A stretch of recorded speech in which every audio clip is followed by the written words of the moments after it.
ಎಲ್ರಿಗೂ ನಮಸ್ಕಾರ. ಆತ್ಮೀಯ ಧ್ಯಾನ ಬಂಧುಗಳೇ, ತಾವೇನು ನೋಡ್ತಾ ಇದ್ದೀರಿ ನಮ್ಮ ಬಸವ ಪಿರಮಿಡ್ ಆಶ್ರಮದಲ್ಲಿ ಈಗ ಒಂದು ನನ್ನ ಹಿಂದೆ ಏನು ನೋಡ್ತಾ ಇದ್ದೀರಿ, ಒಂದು 40-50 ಸೈಜ್ ಅನ್ನದಾಸೋಹದ ಕೆಲಸ ನಡೀತಾ ಇದೆ. ಬಹಳ ದೊಡ್ಡದಾಗಿ ಸುಮಾರು ಒಂದು 300 ಜನ ಕೂತ್ಕೋಬಹುದು ಅಂತ ಒಂದು ಅನ್ನದಾಸೋಹ ಕಟ್ಟಡ ಸ್ಟಾರ್ಟ್ ಮಾಡಿದೀವಿ. ಸೊ ವಿಡಿಯೋದಲ್ಲಿ ನೋಡೋದು ಎಲ್ಲ ಧ್ಯಾನಿಗಳು ಇರ್ಬೋದು, ನಮ್ಮ ಫ್ರೆಂಡ್ಸ್ಗಳು ಇರ್ಬೋದು. ಸೊ ತಾವೆಲ್ಲರೂ ಒಂದ್ಸರಿ ಈ ಒಂದು ಬಸವ ಪಿರಮಿಡ್ ಆಶ್ರಮ ಬರ್ರಿ, ಧ್ಯಾನ ಮಾಡಿ.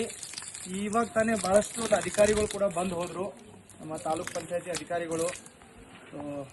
ತಾವೆಲ್ಲರೂ ಕೂಡ ಧ್ಯಾನ ಮಾಡ್ರಿ. ಸೊ ಹಿಂಗೆ ಅಳತೆಯಲ್ಲಿ ಒಂದು ಉದ್ದಾಗಿ 50, ಹಿಂಗೆ 40 ಸೈಜು ಒಳಗಡೆ ಎಲ್ಲ ಸ್ಟೋರ್ ರೂಮ್, ಕಿಚನ್ ಎಲ್ಲ ಮಾಡಿಸ್ತಾ ಇದ್ದೀನಿ.